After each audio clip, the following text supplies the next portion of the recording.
throughout the ancient world, everybody just seemed to presuppose that, yeah, there's magic out there. There's witchcraft works. It's just a matter of trying to suggest that when we do it, the person on the other end of the line is righteous. When they do it, it's demons.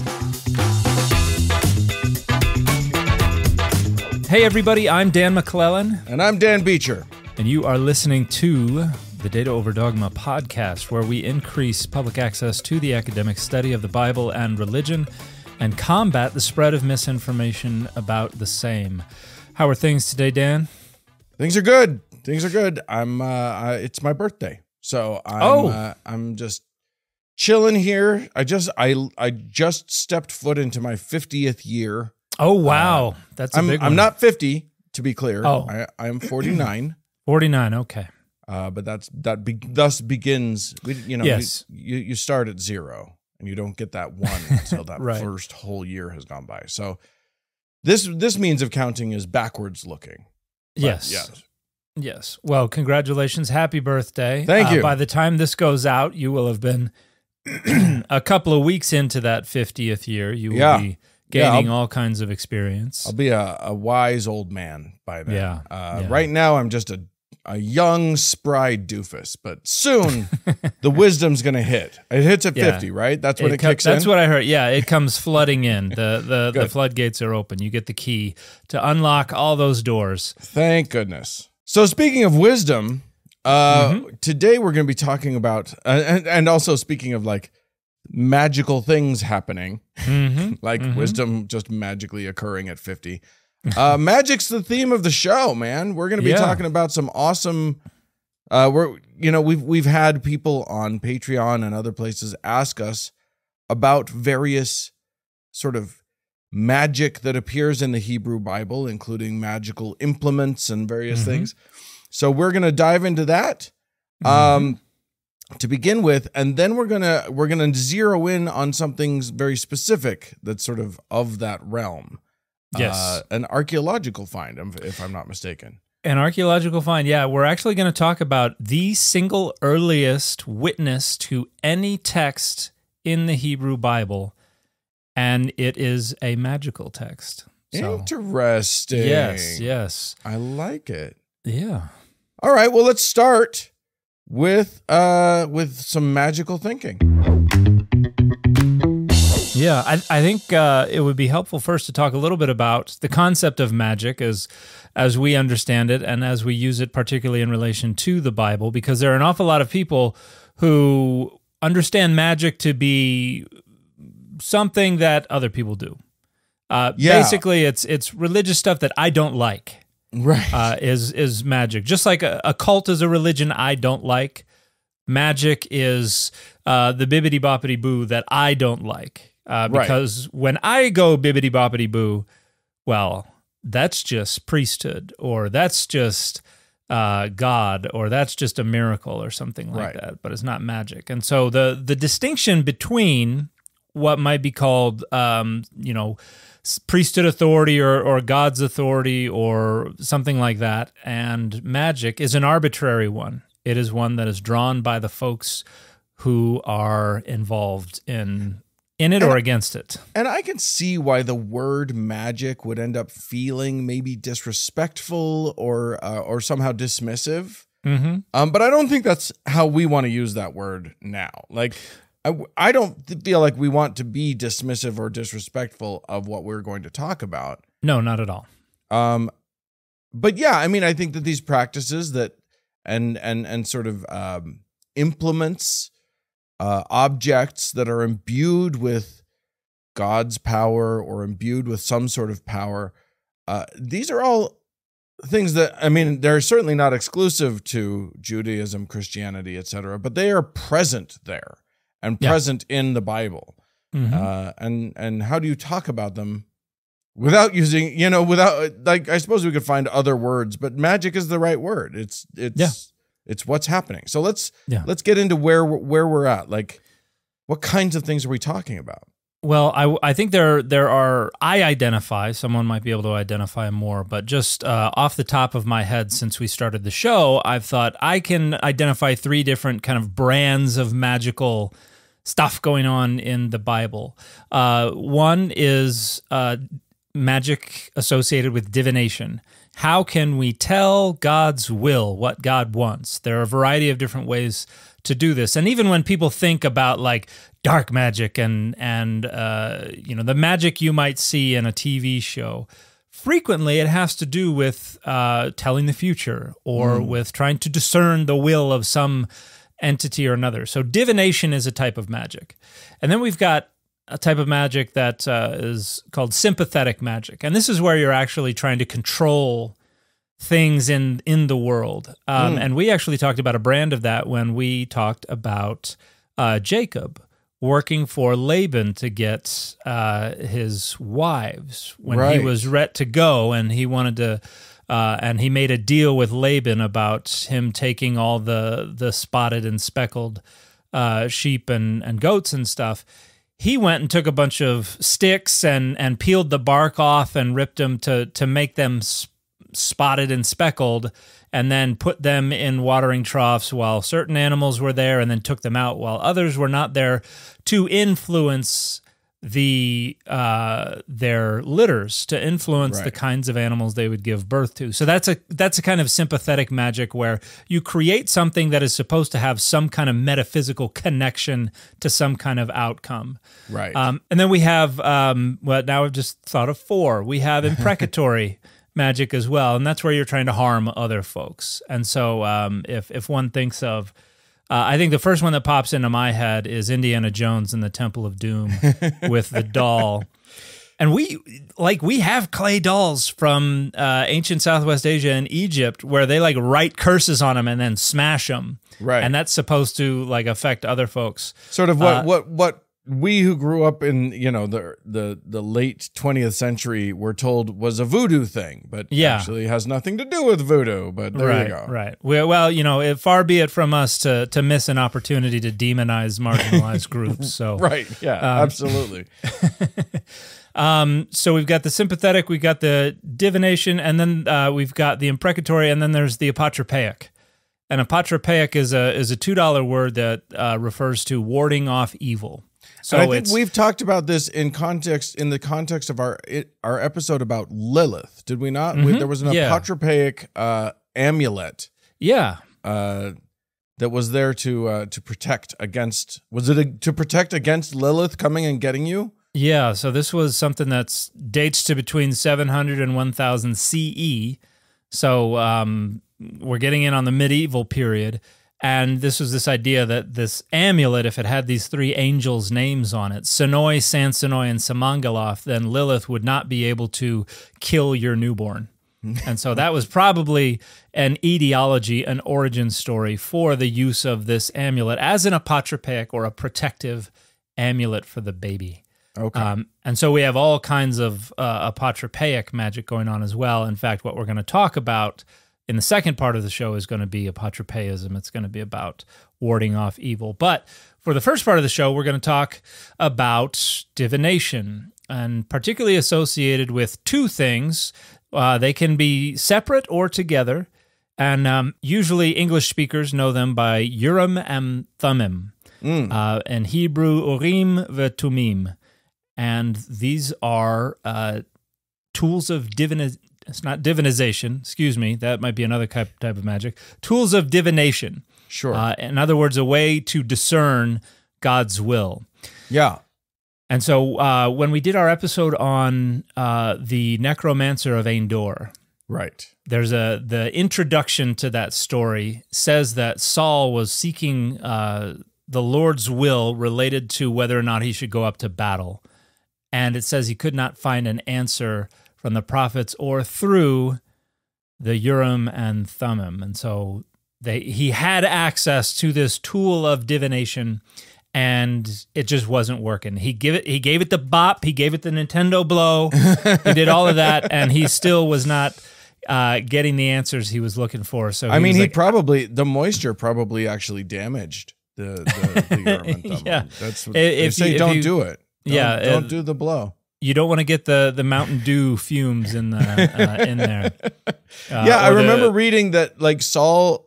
Matter of fact, I have it pulled up here in 1 Samuel 14, okay, verse 41, where Saul prayed to the Lord Why have you not answered your servant today? If the fault is in me or in my son Jonathan, respond with Urim. But if the men of Israel are at fault, respond with Thummim. So it was like a binary system. He had a whole, like, you know, if the blue light comes on, then we know that it's this, and if the red light comes on, do we know what this looked like? What this Urim and Thummim was? Because it was part of a breastplate, right? We don't really have an idea what form it took because it doesn't really describe it. It only ever refers to either Urim or Thummim or Urim and Thummim together. But it was something that went into the breastplate somewhere. And sometimes it seems to overlap with the stones that were put in the breastplate or on the shoulders. And so it's not consistent. So we have in Numbers 27:21, 1 Samuel 28:6, we have... and then there are like 5 other references to just the Urim all by itself, which was some kind of object that facilitated divination. And then you find Urim and Thummim together in Exodus 28:30, Leviticus 8:8, Deuteronomy 33:8, Ezra 2:63, Nehemiah 7:65. Interesting. And there were even scholars for a long time who thought that these were not actually physical objects, but that they were abstractions. I'm just forever going to think of them as a red and a blue light right over the nips. That to me. Well, here's the thing. There is ancient Jewish tradition associated with the Urim and the Thummim, which, by the way, these are 2 Hebrew words. They're both in the plural that mean lights and perfections. Oh. However, in the plural, you can create abstractions by putting nouns in the plural. And so it could mean illumination and perfection in the abstract sense. But again, there are several passages that seem to reflect the idea that these are physical objects that were means of divination. And so they, in Exodus and even in a bunch of other places, the idea is that they go in the breastplate of judgment that was worn by Aaron, which has 12 different stones on it. It's to be woven together from linen and wool, wink, wink, and gold and other things. And then there's supposed to be like a pocket in there. And there is ancient Jewish tradition that these stones actually illuminated. Wow. That there was some kind of way that they lit up to indicate the will of God, or that when they lit up, that indicated that the will of God was being communicated, if maybe by some other means. And there is some tradition that suggests the letters, it would spell stuff out. Oh, the lights would spell stuff out. It's like an LED display. Yeah, something like that. Yeah, we don't know if it projected. It feels like the bat signal. You had the Adonai signal that would light up the clouds. Or if it's just a chest-mounted jumbotron sort of situation. Yeah, and if it was a clear night and there were no clouds, then you were SOL. Yeah, exactly. But yeah, it is some kind of means of divination, and because it does not describe exactly what's going on in the Hebrew Bible, everybody is just kind of making stuff up. Yeah. But we have later rabbinic texts that talked about, for instance, one, the Babylonian Yoma 73a, which dates to between the 3rd and the 5th centuries CE. When asked, how were the Urim and Thummim inquired of? And the answer comes, the inquirer had his face directed to him who was consulted, and the latter directed himself to the divine presence. And so there is linking with temple symbolism and imagery and stuff like that. And they would either some stuff would come into their mind or it would light up. And then there's some Jewish tradition that suggests that the stones on the breastplate were the Urim and Thummim, or the 2 that went over the shoulder were the Urim and Thummim. And then Josephus actually talks about this as God declared. So Josephus is writing in the 90s CE, and he's captured during the war when Rome destroys Jerusalem. Josephus was the Jewish historian who then you're telling the story. Yeah, right? But he came from a priest. He was of Jewish descent. Right. And they capture him, and he's like, I could be of use to you guys. And he basically writes the histories about Judaism in a way that's intended to kind of represent Judaism to the Roman Empire in a good light. But he says in one part, God declared beforehand by those 12 stones, which the high priest bare on his breast, and which were inserted into his breastplate when Israel should be successful in battle. For so great a splendor shone forth from them before any army began to march, that all the people were sensible of God's being present for their assistance.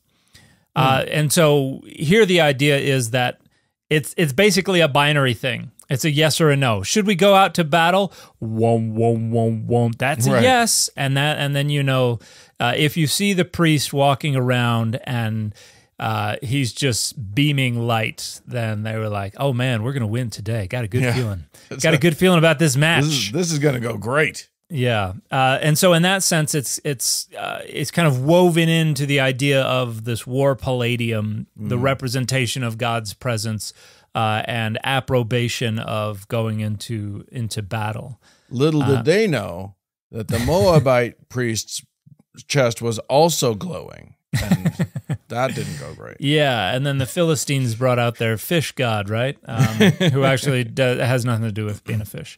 And then we have, they would consult them before the war, and that's why Saul was going to the prophets, going to consult the Urim, and it was silent. So, if it doesn't light up means no, lights up means yes. If it's broken, how do you not right? Be like, that's a no? I'm not really. Are you answering no? Blink twice for yes and once for no. Yeah. And then we've got that's why you need both. That's why you need the Urim and the Thummim, so that you can have one for one of them is the Urim is yes the primary, and the Thummim is no. Yeah. Oh, except you just don't drop them and then be like, oh shoot, which one was which? Right. Hopefully they look different. Yeah, and then in the Dead Sea Scrolls, they're mentioned a handful of times, including in the Temple Scroll 11Q19, which says the king must not go to battle prior to coming to the high priest to inquire of him about the judgment of the Urim and Thummim. So let me just put on my rocks. I gotta put on my rocks to know. Yeah. And within the Latter-day Saint tradition, the Urim and Thummim is picked up as basically a peep stone. That's what they're saying. Oh, that's the Urim and Thummim, which, to be honest, is not far off. There's certainly an awful lot of overlap in the functioning of certainly a divination thing. Right.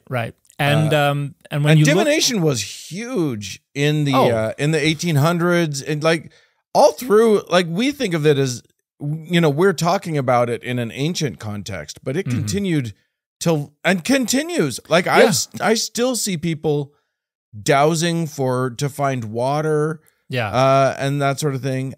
It doesn't work, but people do it, and they swear by it. A lot of people swear by it. Well, and when you think about it, frequently, when you hear stories about the efficacy of prayer, particularly within the Latter-day Saint tradition, you sometimes hear stories about, I lost this thing and I decided to kneel down and say a prayer, and then I was shown where it was in my mind, and then the next place I looked was it, or something like that, which is just divination. Yeah. Mediated by prayer. It's basically dematerializing the object, the facilitator of divination, right? Saying no, we do it with our voice rather than with a rock or with a particularly shiny rock. We're still doing the exact same thing.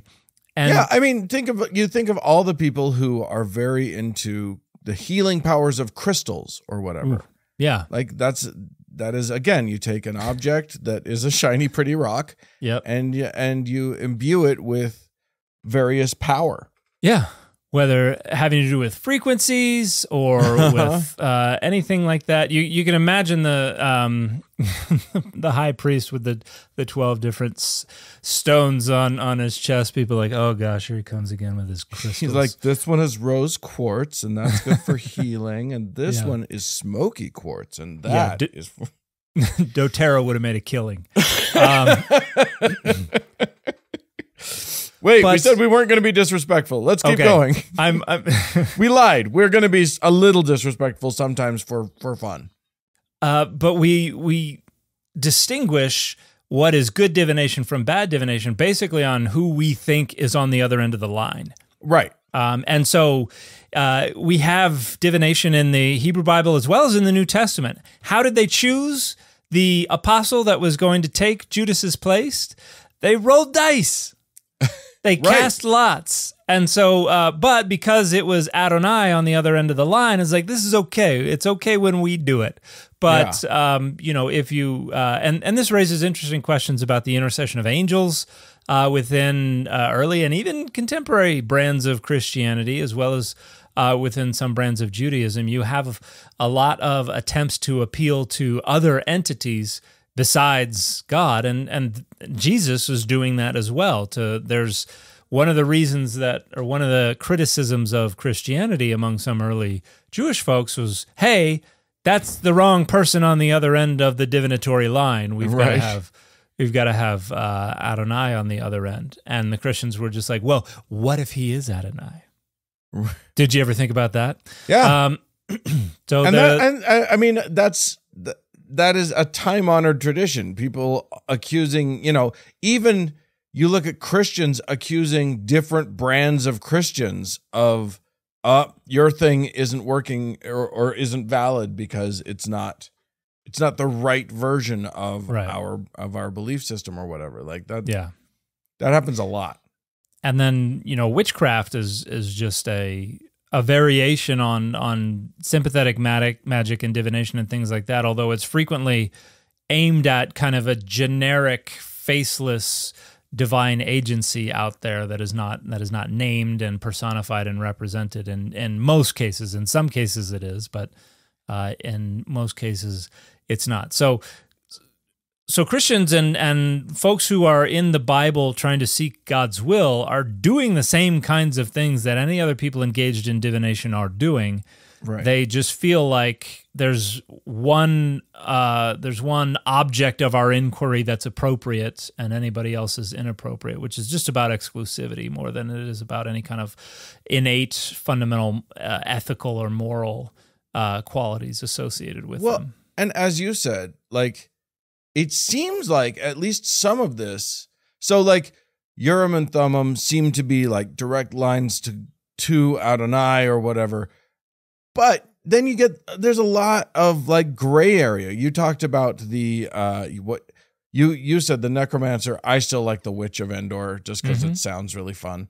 And I'm yes, it's true. I am still picturing an Ewok, but she was practicing this practice that worked, that had that was an effective magic. Yeah. And it's, it had been banned by Saul. Was it Saul that banned it? Yeah. But that didn't mean that God had banned it, and it clearly worked. So, I mean, one would think God approved ? God disapproved ? It seems to be in gray area. Well, and this raises an interesting point about the conceptualization of magic and the disapproval of non-godly magic, let's say, or unsanctioned. Unsanctioned, yeah. What is presupposed throughout all of it, whether you're talking about Pharaoh's magicians who successfully turn staffs into snakes, or you're talking about the necromancer of Endor, or you're talking about anything else, the presupposition is that the world is chock full of invisible forces that we can access if you know the right words, if you have the right materials, if you have the right ingredients and recipes. Right. In other words, it's all true. It's just a question of what you're allowed to go out and take advantage of. And for the Bible, it nowhere says, like, if it didn't work in their perception, they wouldn't have to ban it or prohibit it. Right. They wouldn't have to say, no, don't go consult with the deceased if nobody ever got anything out of it. But the Bible represents consulting with the deceased as working, as doing exactly what they're.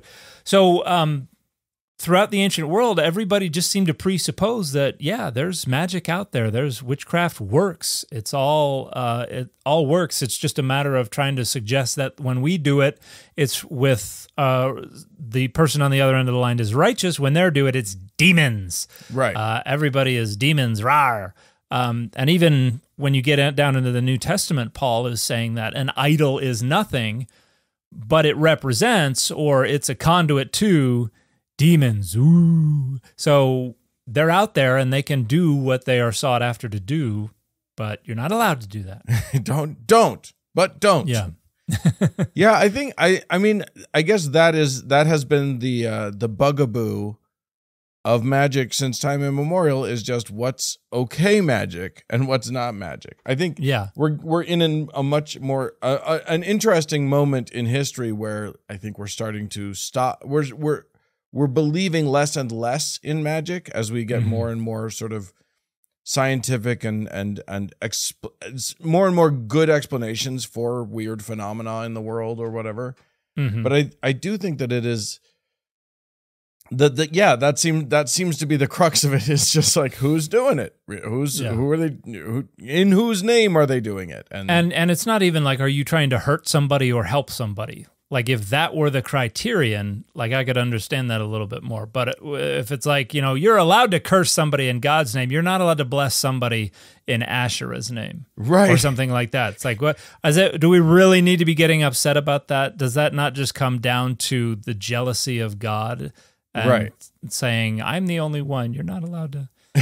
Yeah, that is an interesting distinction. You can't do good for others. Yeah. If it's in the wrong name. That hadn't really occurred to me, but it definitely seems that is a that's what it's about, who's being glorified in the moment. Yeah. And I think this fundamentally comes down to an us versus them distinction. Whatever we do is good, whatever they do is bad. And our gods are good, whether we're rolling dice or looking at shiny rocks. If anybody else does it, even if it's to help someone, including helping us, it's wrong because they're not us, they're them. Yeah. Well, there you go. That is I think a good primer on the magic thing. Let's get specific now and dive into Ketef Hinnom. Ketef Hinnom, right? Ketef Hinnom is a part of the Valley of Hinnom.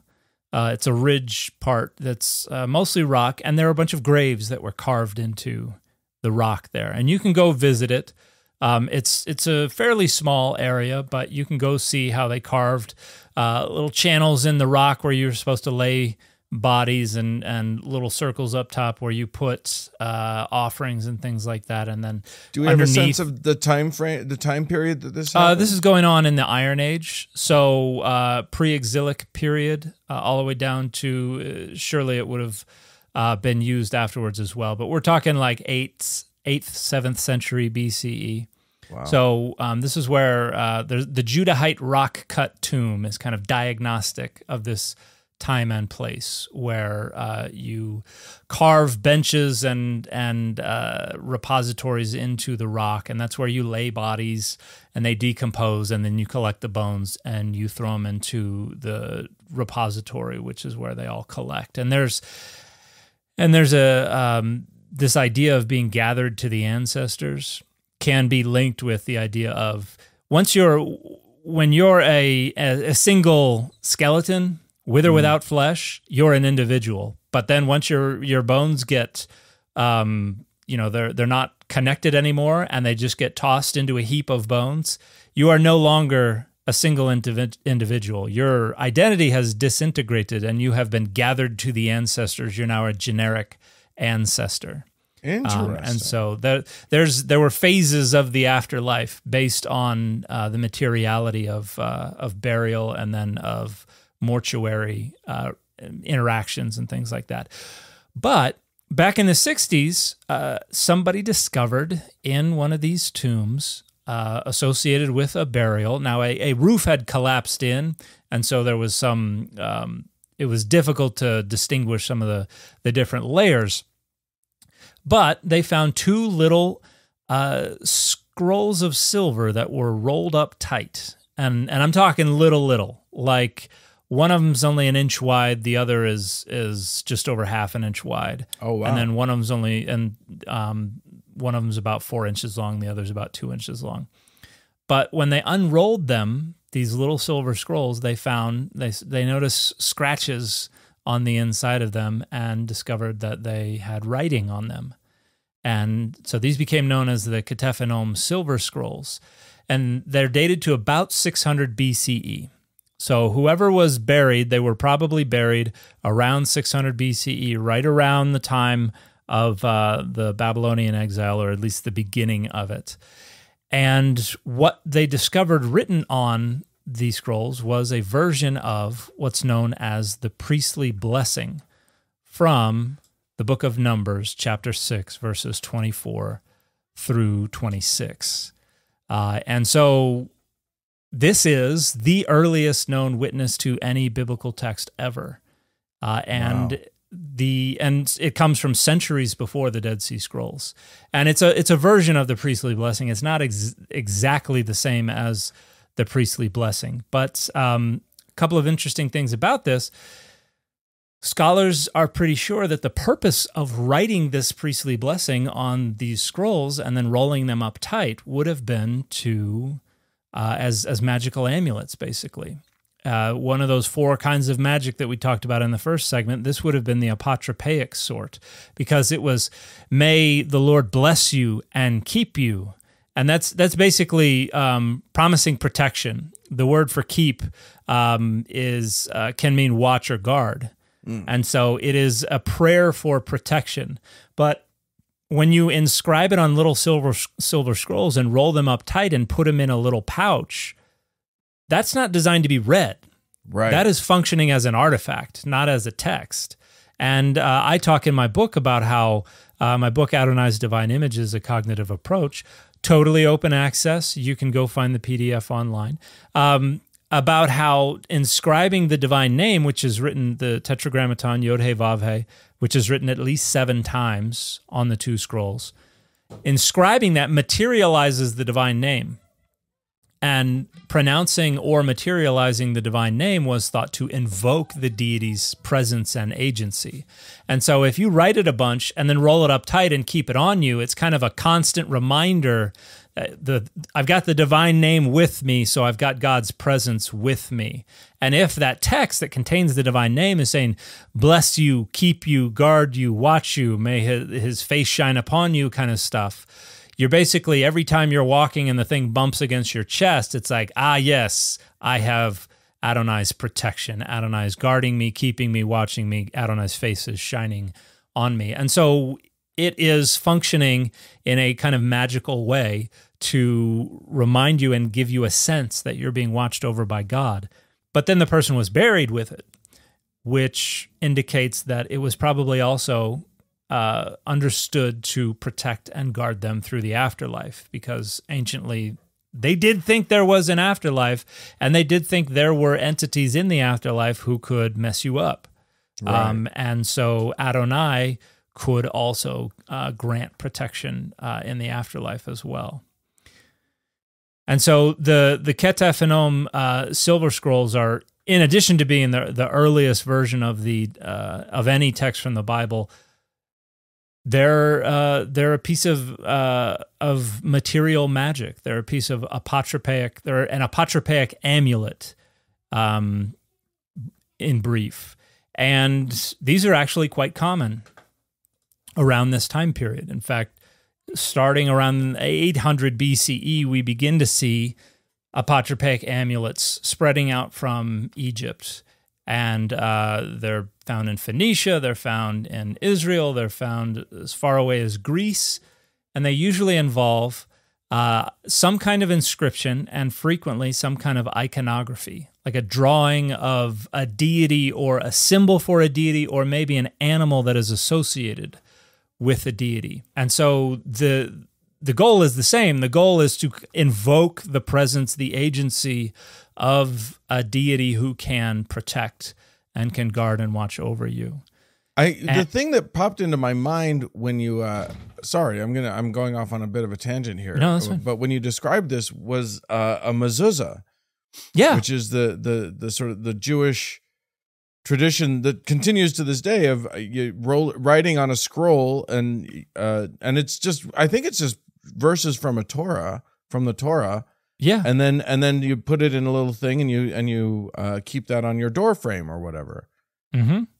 Yeah, this is there are a handful of texts that are inscribed, usually in very small lettering, so that they can be rolled up tight, and that is put inside the vial or the cylinder that goes inside the container, and that is put usually at an angle on the door frame. And it's doing the same thing. The idea here is to provide protection to everybody inside that door, everybody in that household, but also usually when coming or going, you would there was some kind of interaction with the mezuzah, whether you kiss your fingers and touch it or something like that, which was a reflection of this hope that protection would be with you while you're out in the world as well. And so this is doing the same thing that divine images, and particularly standing stones, did in the ancient world, because sometimes people would have standing stones in their house, and many cities would have standing stones right outside the front gate. And this similarly was a way to signal to others, this city is dedicated to this particular deity, and this particular deity is overlooking and guarding and watching out for this city. And so very, very similar stuff, but on a miniaturized scale. Yeah. And you have those same texts are put in boxes that are put on the forehead when you have the phylacteries, where the leather strap goes around the forehead and then around the left arm down to the hand. That kind of thing is doing the same kind of thing. We're invoking the divine presence, divine agency, whether it is for protection or to facilitate some other kind of blessing. Right. So there are, and I wrote about the mezuzah in my book as well, as an example of material media that used the inscription of the divine name as a catalyst for invoking divine presence. But this probably goes back to stamp seals. So a lot of people know that anciently you didn't have a signature, you had a little seal that had your name or some symbol or something like that. Big King Ranch with horns on it or something. Right. And you would press that into wax or something like that in order to signify your possession, your ownership, your approbation, something like that. Right. But we find some stamp seals that invoke the protection of certain deities, usually with symbols associated with protection or with protective deities. And so they are functioning kind of as apotropaic seals, so personal seals, and including there's an interesting example. The letter omega was used frequently in association with childbirth, and the idea seems to be that. So from Mesopotamia to Judah, we find the Greek omega symbol. It was associated with miscarriage, and the symbol was often put on the graves of children. And there's no explanation of what's going on, but some scholars think that it might invoke protection of this child, and they think the omega symbol may represent the womb. And so, because it's two lines at the bottom, but basically a circle. Yeah, just think of an O, but the bottom is open, and the two lines that come around instead of meeting just kind of turn back and stick out on each side. And so it could be representative of... That'd be a reasonable symbol for a womb, yeah, I guess. Yeah, and so some people think that those symbols are there because they're trying to invoke blessings on a womb or protection for miscarried children in the afterlife or something like that. But we have all kinds of iconography. Animals, scorpions, for instance, are associated with certain types of protection. There was an amulet that was discovered at Mount Arbel, and Arbel is this mountain cliff face that is on the west side of the Sea of Galilee. And if you ever get to go there, you got to go up to the top of Mount Arbel. It's the best view of the northern Galilee, but don't fall off, please. And they found this little pendant, and on one side of it, it has a Greek inscription that says, "The one God who conquers evil." And then it shows somebody on horseback, and they have a halo behind their head, and they're with a spear.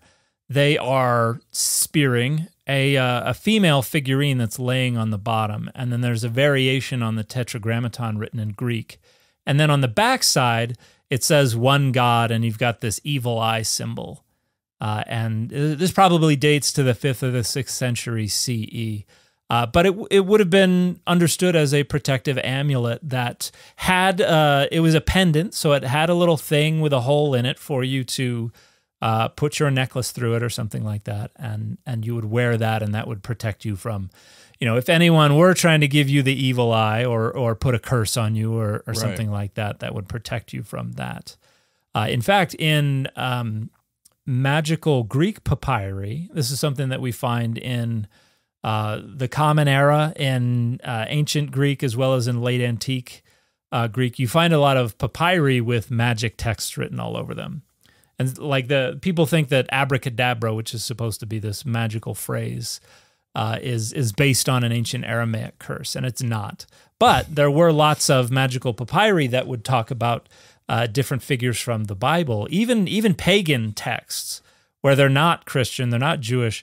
A lot of them had the Greek letters iota, alpha, omega, which would be a Greek transliteration of how some people would have pronounced the divine name, the Tetragrammaton. In fact, we find that precise spelling in the Dead Sea Scrolls in one of the Greek translations of Leviticus in place of the divine name. And so that was used in more than any other divine name in Greek magical papyri. You had the Tetragrammaton used as a way of invoking protection and blessing and even curses and things like that. So the ancient world, beyond just Judaism and Christianity, into what we refer to as the pagan world, was just saturated with the notion that there are forces out there in the world. And like we talked about earlier, some of them you can appeal to for divination, or for cursing others, but overwhelmingly you wanted to appeal to them to protect you from the other divine forces that were out there that someone else might try to throw at you. Yeah. It is fascinating. And again, like, I love that you started this conversation with ideas of like what has come through to now, because there's still so much of this. Like, I think a lot of people hearing this would want to sort of poo-poo ancient stuff or as being weird, or as being like, well, that was obviously not real. But like, there's so much of this stuff that still occurs now, and that, every religion has variations of these. And I think it's interesting that you see among Christians today, you see a lot of concern for protecting yourself against the dark forces that are out there in the world. And it's baffling to me how many people out there are just like Bobby Boucher's mom and think everything's the devil. Right. Everything is demonic and you've got to protect yourself. And usually it's, you see it all the time on social media. Pray this prayer to protect yourself. Or there are even folks who think that, and I think we have plans to talk about this in another show, that, wearing certain kinds of fabrics will help heal you and will help protect you. Frequently prayer is kind of the replacement media for the amulets and things like that went before. But there are a lot of people who think you've got to pronounce Jesus's name correctly in order to adequately invoke God's attention or God's protection or God's blessing. And if you don't say the name correctly, then it doesn't work. And this is very closely related to the idea that we want to write God's name on these amulets. Even if we're like going to draw a picture or something like that along with it, we need to have their name on it. And we found a very common way of doing this in the ancient world, from like Carthage to Malta to Cyprus to all over, is to have little strips of gold or silver or something like that, and they would draw like Egyptian deities, like a little parade of Egyptian deities, and then they would write on there, "Bless Dave," and that was, somebody probably paid a pretty penny for that, and then they would carry that around with them, and that would made them feel like these Egyptian deities were protecting them. And one of my favorite artifacts of all time comes from a place called Kuntilat Ajrud, and this is an inscription along with a drawing. And the drawing is of a male and a female deity, and they are drawn using imagery associated with Egyptian deities, one named Bes and the other named Beset. And these are protective deities. You wanted these deities around to protect you. And there's an inscription written, it's centered right over top of the headdress of the male deity, and it asks for blessings by Adonai and by his Asherah. Right. And scholars, I am among those scholars who think that this is intentionally either interpreting or reinterpreting these two figures as Adonai, the God of Israel, and Adonai's Asherah. But it's doing the exact same thing. You got a little inscription, you've got a drawing of deities who are associated with protection, and you are invoking their blessings to protect you.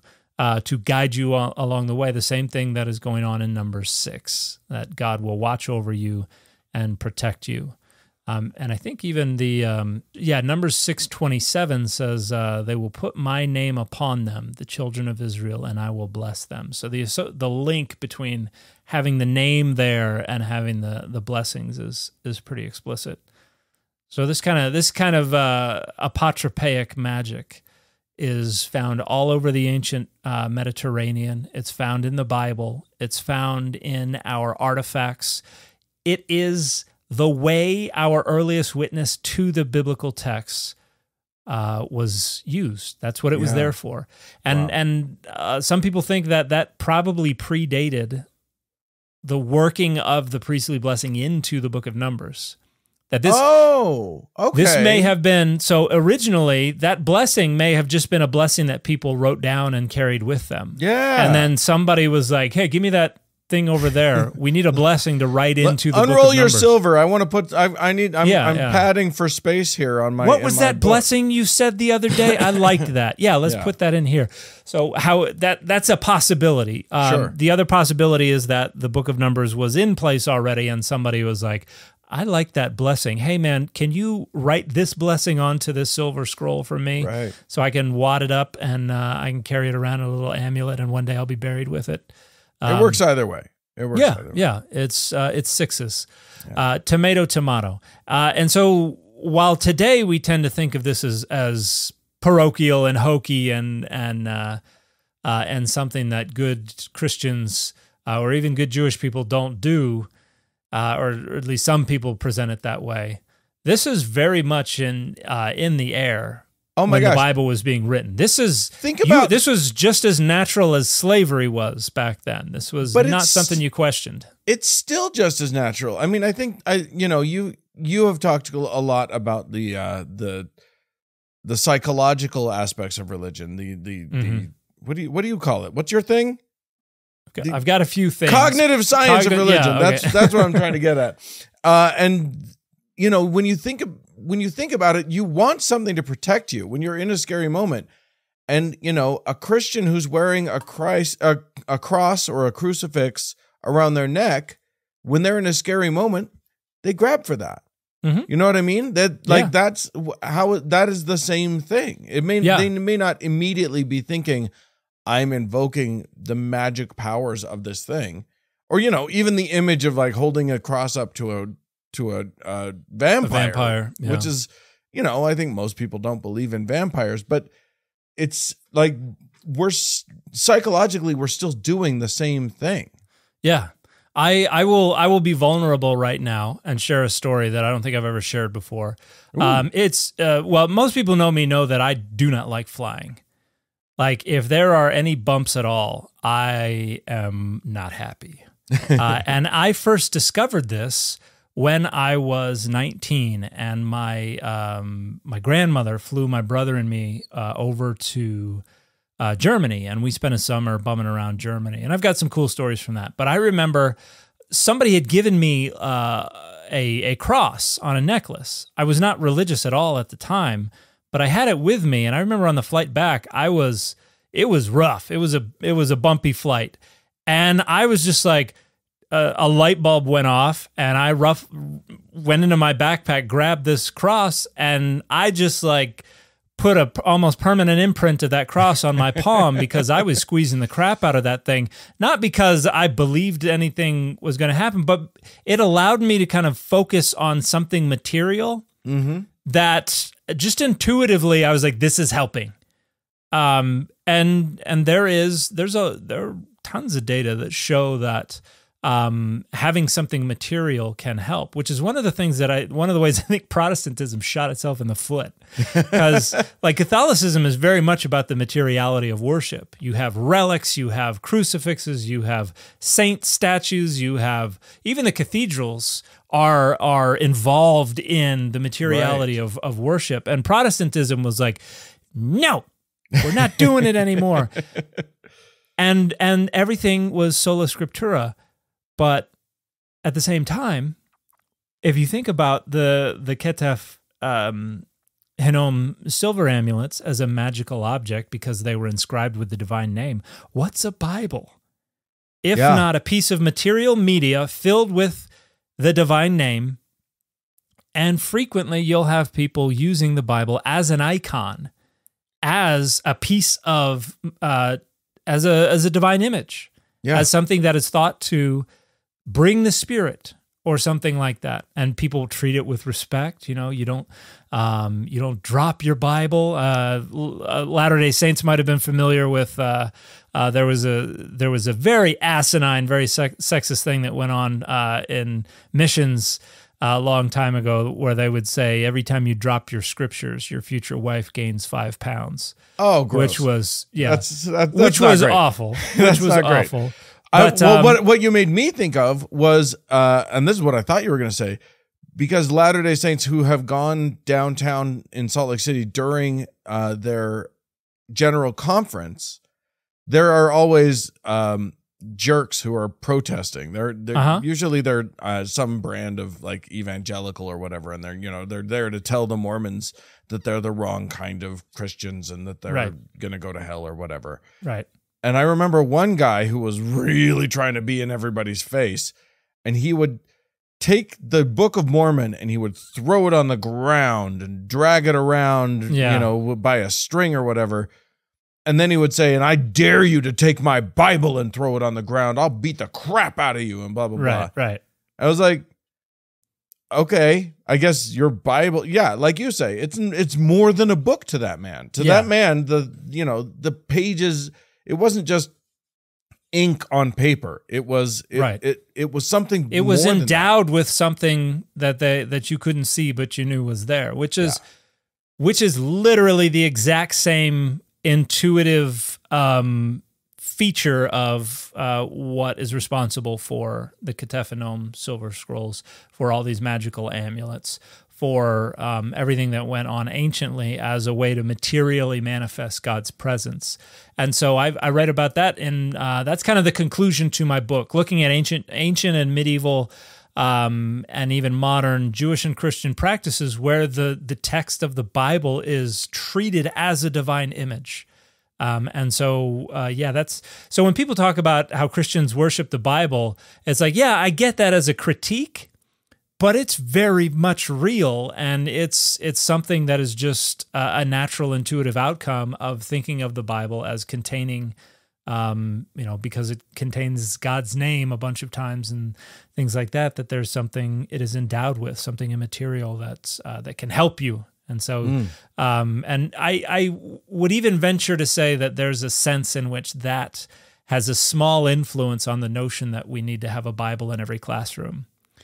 Because that makes a lot of sense to me. We can't have a crucifix in every classroom, but if we've got a Bible in every classroom, guess what? We've got the divine name in every classroom. As long as it's sitting there. Yeah, and so it's giving off that wom, wom, wom, wom kind of whatever.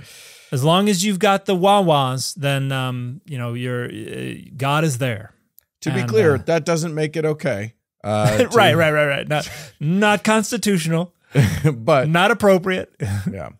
All right. Well, I think this is fascinating. I think this was a fun conversation. So, in short, to conclude, Bible, magical object. Yeah. Good. Okay. Everybody get out there and enjoy your magic. Have fun with it. It's clearly a psychological human thing. I mean, we've talked about how our psychology is sort of riddled with magical thinking, and agency detection has led to a whole bunch of anyway.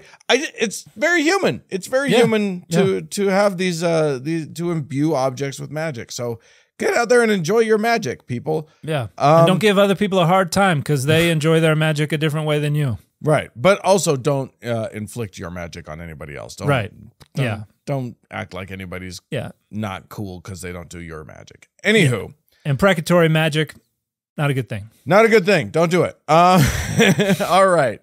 Well, if you have anything you'd like to say to us about this, let me tell you something. The best way to get our attention, because we get a lot of people trying to get our attention from every venue in the world, and it can be a little bit tricky, and we frequently don't get to people who have written to us or whatever. The best way to get our attention is to become a patron of the show. Our patrons we read all of the messages from our patrons. So if you want to become a patron of the show, you can get early access to every episode, ad-free. And if you're at a certain level, you can also become, you can get the after party, which is bonus content every week.